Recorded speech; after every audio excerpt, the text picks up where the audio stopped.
Tan solo un año después de concluir su grado en Nutrición y Dietética en la Facultad de Ciencias de la Salud y el Deporte de Huesca de la Universidad de Zaragoza, el joven grausino Juan Bola saca a la luz su primer libro, Nutrición Evolutiva, El despertar de la especie, publicado por la editorial Alienta de Planeta.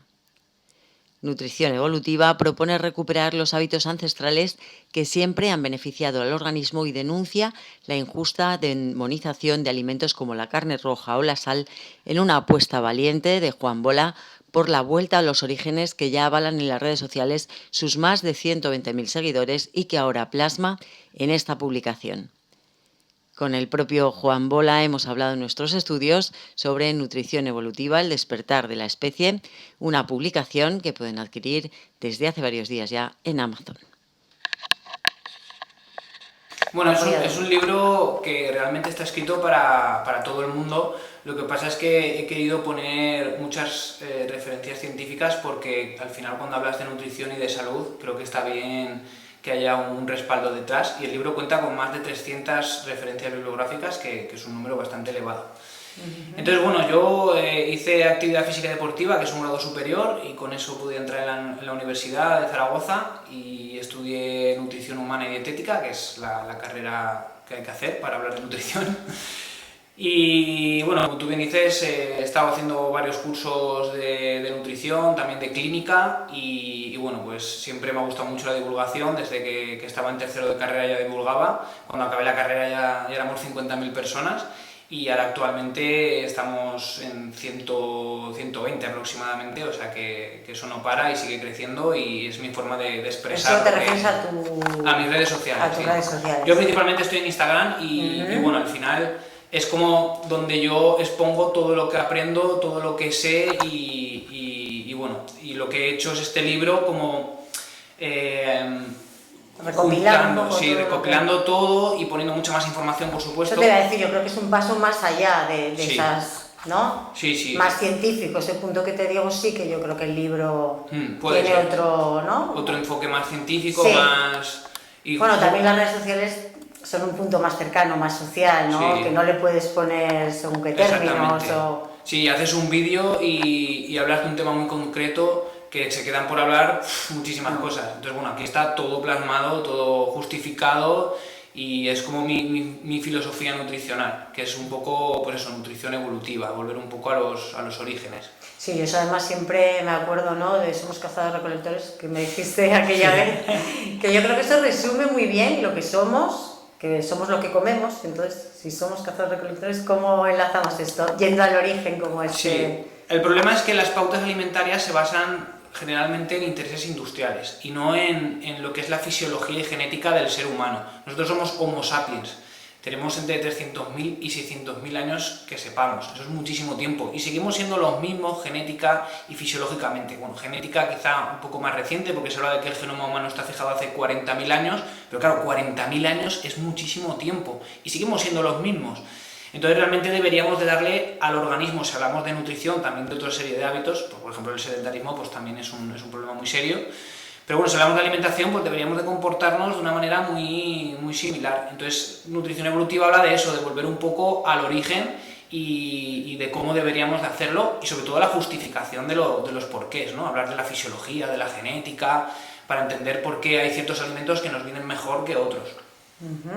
La carne, que tiene tan mala prensa en estos últimos años, yo creo que es el pilar de la alimentación, o debería ser el pilar de la alimentación según tu... Según mi libro y toda esta creciente filosofía nutricional, la alimentación low carb que está creciendo tanto, la base alimentaria es los productos de origen animal bien gestionados, o sea, criados de una forma evolutivamente correcta. No es lo mismo un animal de cebadero que un animal criado en libertad, con pasto bajo el sol. Y ya hay estudios científicos, están incluidos en el libro, que hablan de que el valor nutricional no tiene nada que ver, es muy diferente.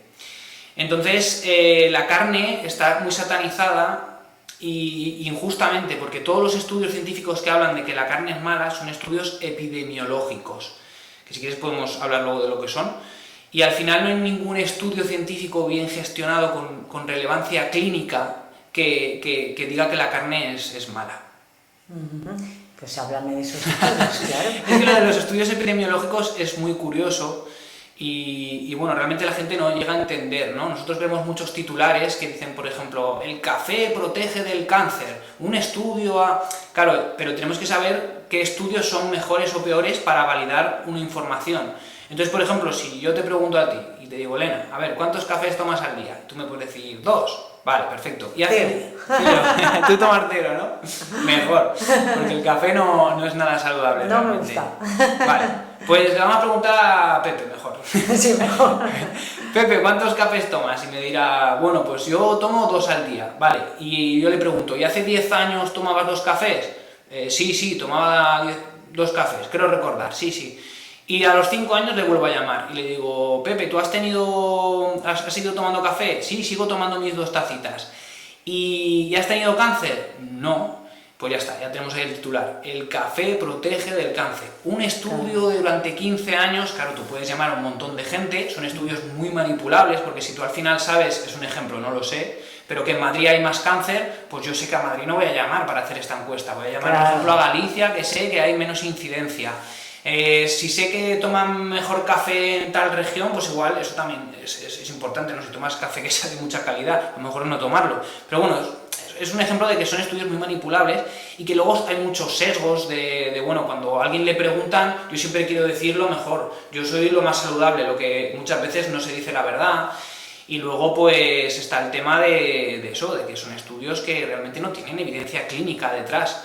Yo sobre los estudios epidemiológicos hablo muchísimo también en el libro e intento que esas referencias científicas que yo incorporo sean con datos clínicos, no con estudios epidemiológicos, que también los hay porque al final pues la evidencia es la que tenemos. Entonces, las pautas alimentarias de hoy en día se basan en este tipo de estudios. Al final, ese tipo de estudios muchas veces hablan de lo que es la casualidad, no la causalidad, y eso es muy importante cuando hablamos de un estudio. Por eso hay que saber diferenciar que sí que los estudios científicos son importantes, pero que hay que diferenciar cuál puede ser mejor o cuál puede ser peor.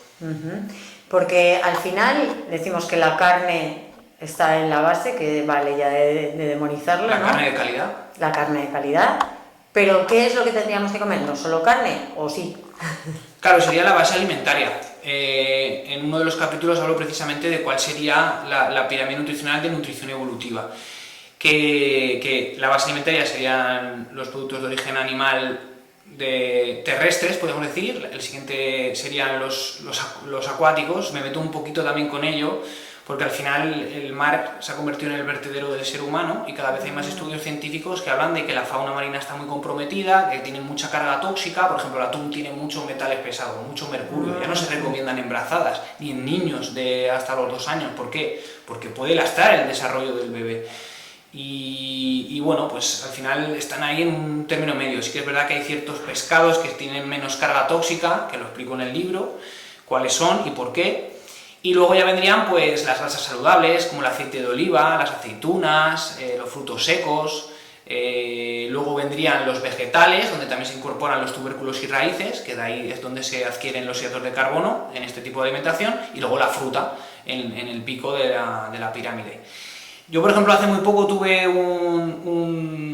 una lucha con un vídeo que se me hizo muy viral, que va por los 2 millones de visualizaciones, muchísima gente que lo ha visto, y hubo un debate muy profundo porque yo me metía con el aguacate. Hoy en día... Uy, está muy de moda, claro. Está muy de moda. Vamos aquí a ramalazos, ¿no? Sí, está muy de moda y hay muchos nutricionistas que es que todo el día, desayuna aguacate todos los días, come aguacate, y yo decía, bueno, ¿y qué pasa con la aceituna? O sea, la aceituna es típica mediterránea de hace miles de años y lo que está sucediendo, por ejemplo, en Andalucía, que hay una crisis hídrica muy importante, es que, esta no es la razón principal, pero es un factor importante, es que están quitando olivo, que es algo de secano, que nos viene bien, para poner frutas tropicales, para poner mango, para poner aguacate, para saciar esas modas, ¿no? Entonces, en nutrición evolutiva también hablo mucho de eso, de que nosotros deberíamos de basar nuestra alimentación en productos de cercanía, por supuesto,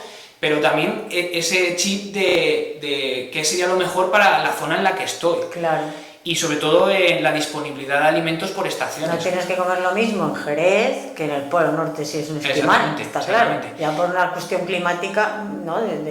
Y sobre todo, a ver, los tomates, la patata, muchas hortalizas vienen de cuando descubrimos América y se han adaptado muy bien al clima. El problema es plantar cosas tropicales en zonas de sequía. Que no es... No lo sé. Exacto, o sea, eso hay que tenerlo muy en cuenta. Entonces hubo un debate ahí, pero vamos, muy Porque grande. la gente con el aguacate, ¿qué pasa? Que son a muerte. Exactamente, o sea, hay cosas con las que no te puedes meter, que es la avena, la soja... Los arándanos... Los arándanos, bueno, yo los veo bien. Siempre, Bueno. sí, siempre que sean ecológicos, porque al final todas estas frutas que son más pequeñitas les echan muchos químicos cuando son industriales para que puedan, químicos industriales, esos pesticidas, para que pueda haber la mayor producción posible. También hablo mucho de la producción en el libro, de que realmente, primero, la globalización industrial nos está haciendo mucho daño, alimentaria, la globalización alimentaria, que es este tipo de cosas que hablábamos ahora, del aguacate, por ejemplo, cuando tenemos el aceite de oliva, que ha sido la base alimentaria, una de las bases, y que debería serlo para todo. Y que también, o sea, aporta grasa, aporta... que tampoco no debe tiene haber nada que mucha envidiar. diferencia. Nada, mejor, porque aporta más calorías. Fíjate. Entonces, claro, al final hablamos de que hay que alimentar a las personas, ¿no? Pues creo que son 8 veces más calorías. Mucha gente me decía, no, es que las aceitunas se engordan. Qué mal. Pero bueno, son cosas que no tienen ningún sentido a veces, ¿no? Sí, que va mucho por modas, ¿no? Eso es una moda. El aguacate es una moda y es una moda que está haciendo mucho daño. Sí. Y no solo en Andalucía, en Chile también hay una crisis hídrica importantísima. Y también estamos ahí con hay el un aguacate documental en a Netflix muerte. que se han secado los ríos y claro, son cosas incoherentes, que el ser humano lo hace por aumentar la productividad, por aumentar el dinero, porque sabe que ahí está el dinero. Y realmente el consumidor tiene una importancia en todo esto muy grande. O sea, es que es eso, o sea, hace 20 años había aguacates en España, porque había, pero claro, no era el boom que teníamos hoy en día, o sea, prácticamente no había aguacate. El consumidor quería aguacate, y ahora hay muchísimo aguacate. Hace 20 años el chocolate negro en los supermercados era algo impensable, y ahora hay una cantidad. ¿Por qué? Porque el consumidor manda. Entonces, claro, lo que tenemos que hacer, por ejemplo, es decir, oye, pues queremos alimentos de calidad, productos frescos ecológicos, no unas patatas fritas ecológicas, no. Vegetales ecológicos que tienen una carga de pesticidas muchísimo menor por ley, que luego está la contaminación cruzada y otro tipo de cosas que ya son otros temas, pero bueno, la carga tóxica va a ser mucho menor. Y luego, por ejemplo, la carne de pasto, lo que hablamos, o sea, conseguir carne criada de una forma evolutivamente correcta, que no está hacinada, que ha vivido bien, que se ha utilizado la cantidad mínima de medicamentos y todo este tipo de cosas, pues también si el consumidor va a eso es lo que se va a favorecer en un futuro y es lo que debería haber para el bien del planeta y para el bien de nosotros. Porque para acabar con Sí. el apartado moda, el aguacate ha quedado claro que se puede sustituir por las aceitunas y el aceite de oliva. Hablabas de la avena, que pasa también muy de moda, que son cereales, así que... Claro, es una moda y realmente lo que la gente no sabe es que la avena es un hidrato de carbono refinado. Eso quiere decir que tiene mucha energía, pero una carga de nutrientes muy pequeña, no tienen densidad nutricional, que es una de las partes importantes de la nutrición, porque hoy en día es el momento de mayor obesidad en el mundo, pero que más deficiencias nutricionales tenemos. ¿Cómo es eso? Porque paradoja, ¿no? Exactamente, es que es como muy contradictorio y es porque tomamos alimentos que tienen mucha energía, pero muy pocos nutrientes. Todos los hidratos de carbono refinados, por ejemplo, son así, el azúcar es así. Entonces esos alimentos que realmente son invenciones del ser humano muy recientes y pues eso, nosotros tenemos que ponernos en esa idea de que, ¿cómo se alimentaban hace 40.000 años? ¿Qué hacían hace 40.000 años, no? Pues al final es eso, ¿no? La avena es un hidrato de carbono refinado y es que es muchísimo mejor desayunar un par de huevos con un poco de jamón serrano sin aditivos o con unos frutos secos o con unas aceitunas que tomarse un bol de avena o de cualquier otro tipo de cereal ya más procesado, como pueden ser lo típico que nos ha metido en la cabeza desde niño, ¿no? El Chocapi, el tigretón, que lo veíamos en la tele, que estaba súper fuerte y decías, bueno, tomando estos cereales me voy a poner, pues pensamos fuerte, pero no, obesos al final. ¿No? Entonces, no es lo mismo. ¿Alguna moda más que marketing. podamos, decíamos la avena, el aguacate, que podamos echar así por tierra? No sé, luego también los lácteos, ahora que... Los lácteos también hablo de ellos en el... ¿Son buenos o malos o...? Bueno, a mí lo que es malo y bueno no me gusta, claro, pero es son muy típico. buenos nutrientes, ¿no? Nutritivamente los lácteos tienen una densidad nutricional muy buena, porque al final es que es leche, o sea, es todo lo que necesita... un peso, porque yo tomo mucho, digo, y que está ahora tan... A ver, lo que pasa es que hay varios... Y el queso y... Hay varios factores, ¿vale? El primero de todos es la calidad de los lácteos que tomamos hoy en día. Hoy en día se pasteurizan, eso antes no pasaba. Tú antes lo hacías en casa, lo servías y hacías con ello lo que fuera. Pero claro, el proceso de pasteurización nos da una seguridad alimentaria, pero por otro lado nos quita cosas. Nos quita, por ejemplo, los microorganismos beneficiosos, las enzimas. Por ejemplo, tiene mucha lactasa. La lactasa es la enzima que digiere la lactosa. Si tú se la quitas, ese lácteo te va a sentar mucho peor. Por mucho que tú tengas predisposición a digerir los lácteos. Que eso es también lo que ha pasado en países escandinavos. Hablo también de la epigenética, de la genética, de cómo se adapta el cuerpo al ambiente. En los países escandinavos había un gran consumo de lácteos, pero una barbaridad, y durante miles de años se repitió ese patrón y de generación en generación se fue moldeando el sistema digestivo para poder tolerarlos mejor. Y hoy en día pues un reflejo es que el 95% en esos países escandinavos toleran bien los lácteos. Sin embargo, en otras regiones, como por ejemplo Asia, el 95% no tolera bien los lácteos, tiene intolerancia a la lactosa. ¿Por qué? Porque en esa región no se favoreció tanto el consumo de estos alimentos. Entonces, primero, para saber si los lácteos son buenos o malos, pues bueno, deberíamos de ver las condiciones de la persona, si le sientan bien o le sientan mal, que eso es lo más importante, y luego favorecer lácteos de mucha calidad, y sobre todo los de cabra o oveja. Sobre todo cabra, porque son los que menos lactosa tienen, que al final es eso que se digiere mal. Pero luego tenemos la caseína, que son las proteínas de la leche. Entonces, la caseína A1, que hoy en día las vacas europeas, la gran mayoría tiene esa caseína A1 por una modificación genética que hubo, natural, pero bueno, al final por el abuso de los lácteos, de los seres humanos, esa caseína A1 nos sienta mucho peor, y se ha visto que aumenta más la inflamación y el estrés oxidativo en el organismo. La leche que da la madre es caseína A2. Entonces, claro, pues es mucho mejor tomar ese tipo de caseína de otros animales. Por ejemplo, la cabra o la oveja tienen caseína 2, entonces se digiere mejor. Y luego están los factores hormonales. Nosotros estamos diseñados para tomar lácteos en la lactancia y alargar lo máximo posible. No como hoy, que hasta los 6 meses y ya no quiero dar más el pecho. No, realmente habría que hacerlo hasta los 3 o los 4 años. Luego hay unas circunstancias de cada mujer y que bueno, que hay que valorarlas, ¿no?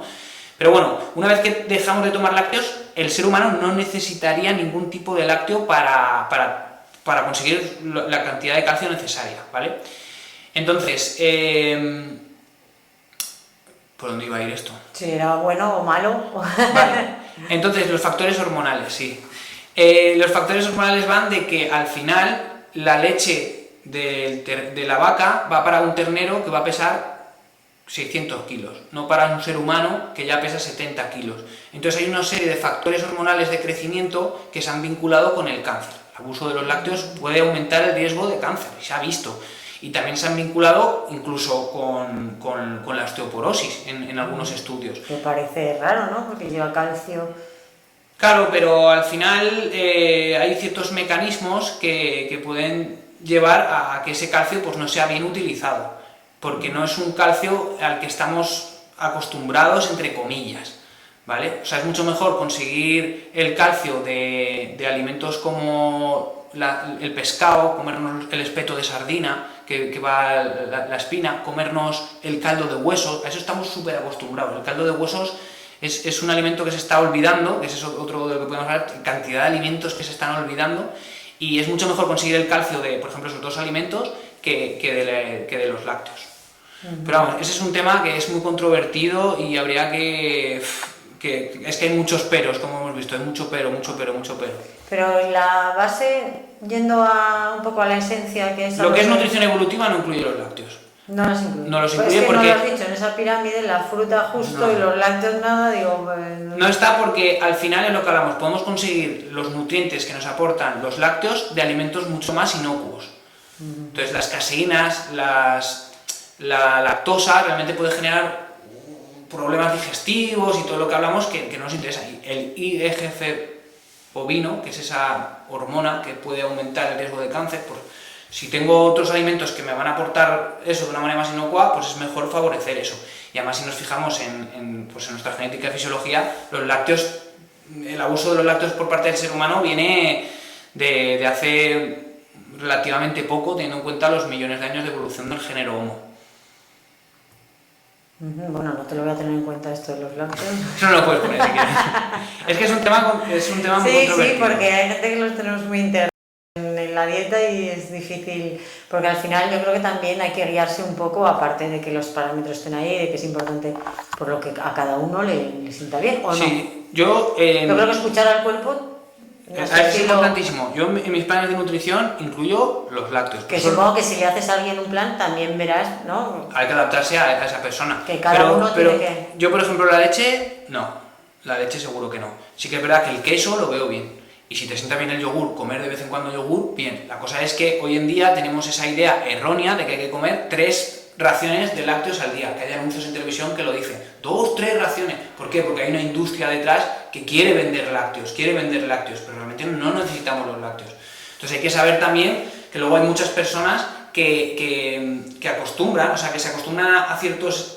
Pues por ejemplo, me sale mucosa cuando como lácteos. Eso es un síntoma de que no te está sentando bien.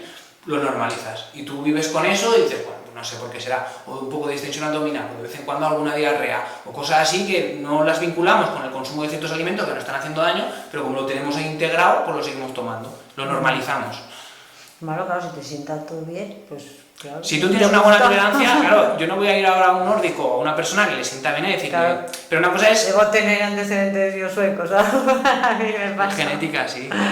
Pero que eso, que al final una cosa es que los toleres bien y otra cosa es que realmente sean beneficiosos, porque las caseínas y la lactosa fuera de la lactancia tienen ese efecto inflamatorio del que hablamos, que puede ser mayor o menor, en tu caso será menor, pero sigue estando ahí. Y la fruta, que también pones muy poquita, ¿no? Al final de esa pirámide.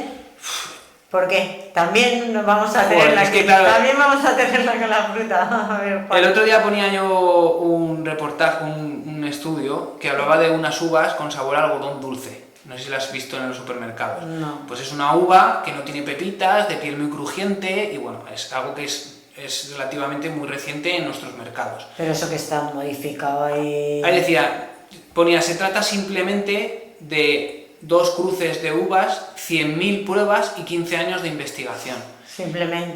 Simplemente, lo ponía así, tal cual, lo ponía simplemente. Entonces, ¿qué quiero decir con esto? Que realmente la fruta moderna ha sufrido, no modificación genética, eso son cosas diferentes, pero sí la selección artificial impulsada por el hombre. Yo cojo una sandía que es muy grande, que tiene muchos azúcares, que es muy sabrosa, cojo otra sandía, que bueno, puede ser más pequeña, pero casi no tiene pepitas, y las hibrido, y otra vez, y otra vez, y otra vez, y otra vez, y otra vez, y otra vez, y otra vez. Y al final tenemos una sandía enorme sin pepitas. Eso es algo que ha hecho el humano, es selección artificial, no es algo de selección natural que hablamos. Entonces, en el caso de la fruta, lo que tenemos que ver es que la fruta ancestral sería como las moras, como las frambuesas, frutas muy pequeñas, la fresa silvestre, muy pequeñas, con pocos azúcares y muy fibrosas. De hecho, se sabe que por ejemplo, la sandía antes tenía 50 milímetros y hoy en día podemos alcanzar 250, 300. ¿Por qué? Por lo que hablamos, la selección artificial. Entonces, ¿qué es lo que ha crecido en la fruta? Porque esto ha pasado también con los hortalizas. ¿Pero qué ha crecido en la fruta? Los azúcares simples. Entonces, claro, un plátano, creo recordar que tiene alrededor de 19 gramos de cada 100 de azúcares, el 50% es fructosa, el 50% es fructosa. Entonces el cuerpo lo que hace es descomponer los alimentos y aunque tenga fibra, el plátano te da un pico de glucemia muy elevado que no es acorde a su historia evolutiva. Si nosotros buscamos cómo era un plátano ancestral, veremos que es muy pequeño, con muchas pepitas, que realmente daba muy poca cabida a que hubiera carne allí. Y hoy en día el plátano es enorme y casi no, o sea, es que las pepitas ni se ven, se han convertido en carne. Entonces, claro, por eso están en la punta de la pirámide, porque nosotros, primero, no estamos acostumbrados a las frutas modernas que llamamos, porque han sufrido un cambio muy brusco en muy poco tiempo, ¿vale? Porque lo que tenemos que tener es esa perspectiva de millones de años de evolución del género Homo, no los últimos 10.000 años, que es cuando aparece la agricultura, es que ese es un 0,3% de nuestra evolución, es muy poco. Y después lo que tenemos que tener en cuenta también es la disponibilidad, lo que hablamos. Nutrición evolutiva se basa en comer alimentos según la disponibilidad de la naturaleza, por estaciones. La fruta más azucarada aparece a finales del verano, principios del otoño, no en pleno verano. O sea, la sandía, que originalmente sería muy pequeña, pues claro, sería como una baya. Las frutas de verano son bayas, son moras, son fresas silvestres, Y en invierno, ya te digo, llegan las frutas más azucaradas. Hoy en día comemos mango todo el año, pero realmente nuestra fisiología está acostumbrada a octubre, o sea, esos meses de verano y otoño, ¿vale? ¿Por qué? Porque llega el invierno. Y antes no teníamos alimento todo el año, o sea, en estas cantidades que tenemos, ¿no? En invierno escaseaba muchísimo y había mucha escasez. Y claro, la naturaleza nos dio esa gran carga de carbohidrato, ahí también da la miel. al final del verano, también da la mayoría de tubérculos, para que nosotros comiéramos muchos azúcares simples, o sea, muchos azúcares simples de la fruta, azúcares complejos como el almidón, comiéramos mucho carbohidrato, rellenáramos nuestras reservas de glucógeno, de agua y de grasa, porque el exceso de carbohidratos se convierte en grasa, y tuviéramos mayor porcentaje de posibilidades de sobrevivir al invierno. Entonces, pero ahora que las circunstancias son otras...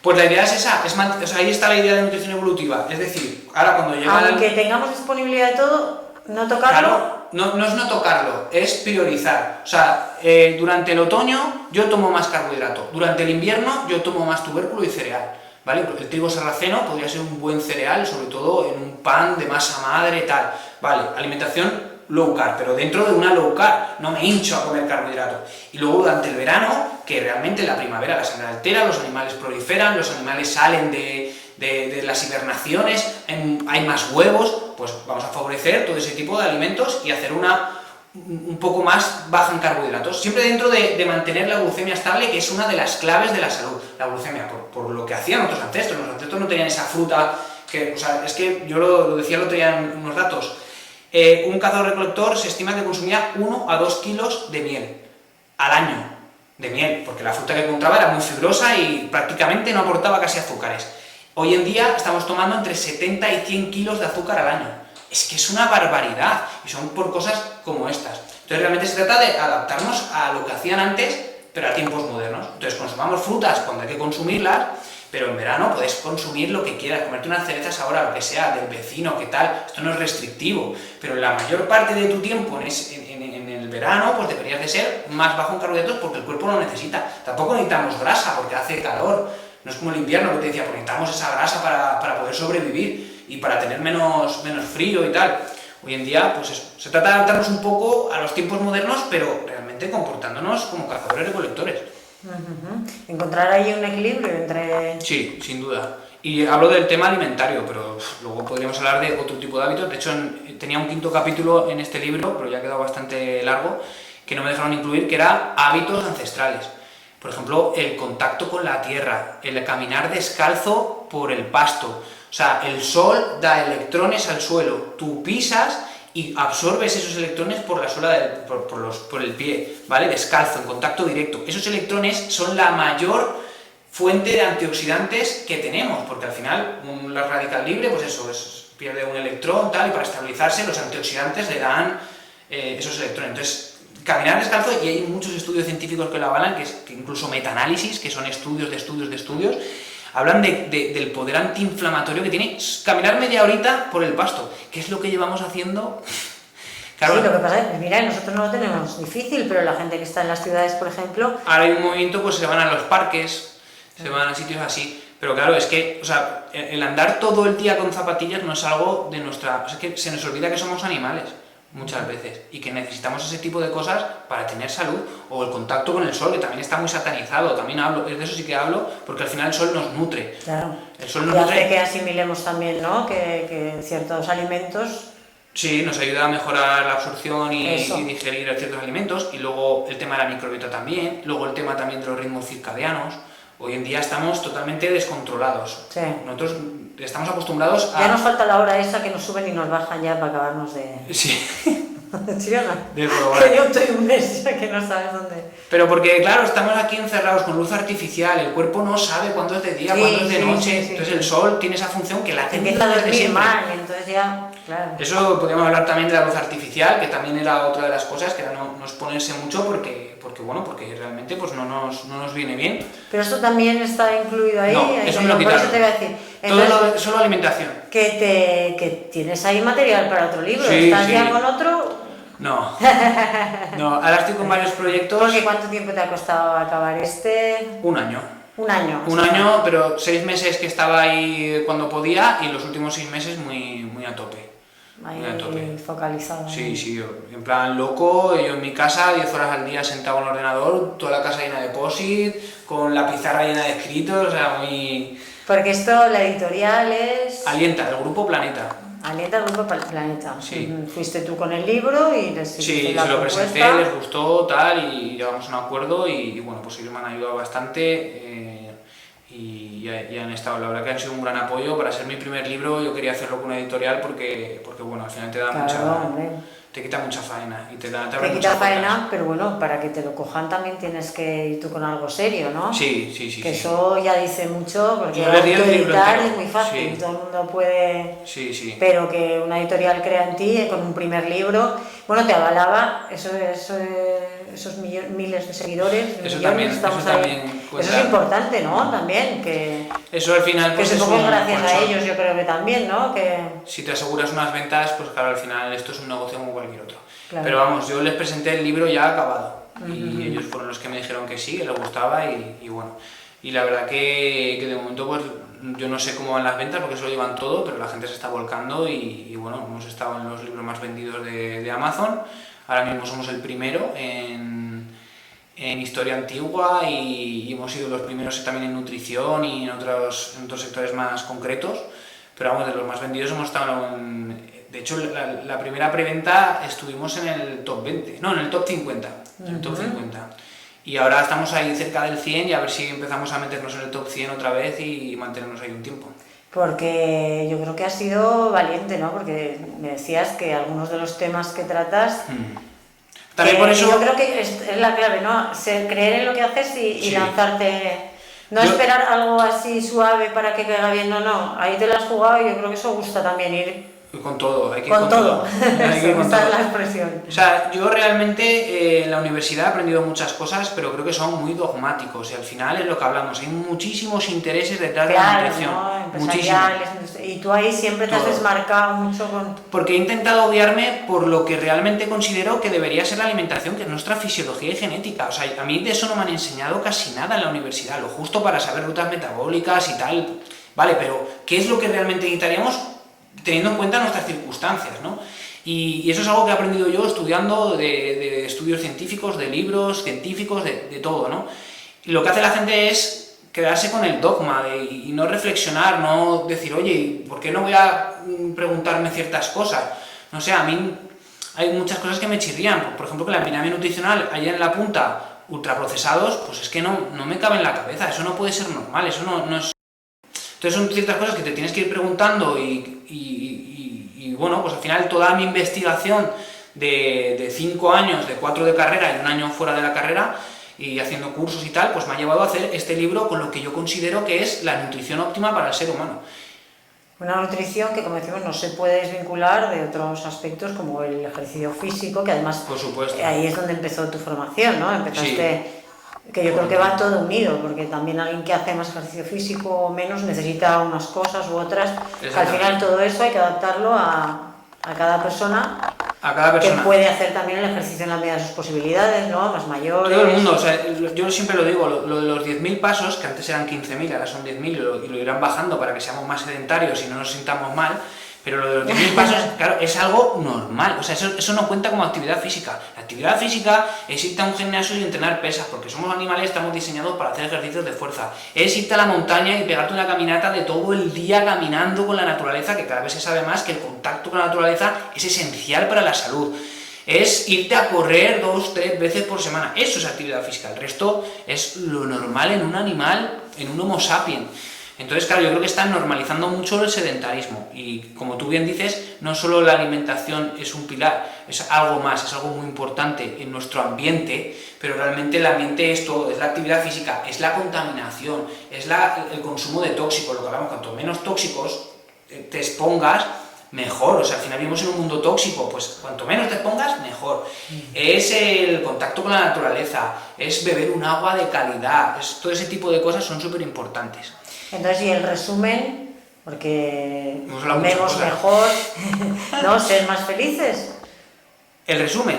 Todo esto es vivir mejor, vivir con más calidad de vida, ser más felices. Sí, a ver, o sea, al fin y al cabo cuando tú, o sea, el problema que tenemos y no quiero... Porque también eso, yo qué sé, ¿no? Morir nos vamos a morir todos. Eso es verdad. Nadie se va a quedar aquí. Pero eso es importante entender, porque mucha gente me dice, mira, mi abuela fumó hasta los 95 años y se murió de vieja. Sí, digo, sí. Vale, porque tenía una epigenética, que en el libro explico qué es la epigenética, que es cómo los genes se adaptan al ambiente, sí, muy fuerte, y estuvo en un ambiente hostil muchísimos años y pudo sobrevivir, pero la cosa es supervivir, darle las mejores circunstancias a tu ambiente para que tú estés pletórico y puedas hacer que vivas tu vida en lo mejor plenitud posible. y disfrutes Exacto. de ti, de tu cuerpo, de lo que te rodea. Exactamente, supervivir. Que yo creo que hay ese clic, la gente no sé si lo acaba de... que a veces ve quitar no sé qué de la vida como un esfuerzo y en realidad son beneficios que claro, pero la cosa trasciendes cuesta, la cosa cuesta cambiar, porque además... Como todo lo que vale en la vida, ¿no? Sí, lo que vale, lo que merece la pena cuesta y hay que lucharlo. Pero claro, el problema es que nos hemos convertido en animales muy emocionales, y eso es un problema. Está bien tener ciertos caprichos sociales y tomar no sé qué o no sé cuántos, vale, pero es que no en el día a día. Entonces yo siempre digo que no tenemos que vivir para comer, sino que tenemos que comer para vivir, y eso es importante entenderlo, que puedes darte tus caprichos, como acabo de decir, pero que realmente nosotros tenemos que nutrirnos para estar bien y saludables. Y el problema es que eso, yo tengo un día muy estresante, yo estoy muy mal y voy a alimentos que me aumentan la dopamina, que es esa hormona de la felicidad, el azúcar, los hidratos de carbono refinados, los ultraprocesados, nos generan esas situaciones químicas en el cerebro, esas reacciones que nos dicen, ostras, qué bien estoy. Pero son 3-4 minutos, no más, luego ya, ¡pum!, incluso un bajón y todavía más, y quiero más, y si entras en esa dinámica, pues es un problema muy serio. Entonces eso, tenemos que aprender a ver la alimentación como la forma de estar nutridos para estar bien físicamente, mentalmente y todo esto. De una manera más rotunda, más plena. De verdad, más plena, sí, no, sí, no tan sí, efímera como ese bote de helado que pone en la peli americana cuando... Sí. Si tú aprendes a domar tus... Pues eso, yo también tengo mucho estrés, mucha ansiedad, porque todo el mundo en esta sociedad que esté metido trabajando y tal, pues lo tiene, porque es así, es lo que hemos creado y hay mucha competencia, mucha exigencia. Exactamente, todos tenemos esas sensaciones, lo que pasa es que hay que pagarlo con otras cosas. Yo prefiero darme un paseo, yo prefiero irme a correr, a hacer pesas, yo prefiero quedar con un amigo y charlar, leerme un buen libro, que comer. O sea, eso es importante, y es difícil, pero es importante. Pues bueno, hay que eso buscando ese supervivir. A través de la nutrición evolutiva que nos lleva a nuestros orígenes y espero que ayude a mucha gente a ser mejor y a vivir mejor. Y a vivir más plenos, ojalá. Eso, ojalá. Muchísimas gracias y enhorabuena por el libro. A vosotros por Esperamos el siguiente, que veo que hay mucho material. Espera. Venga, gracias, Mar.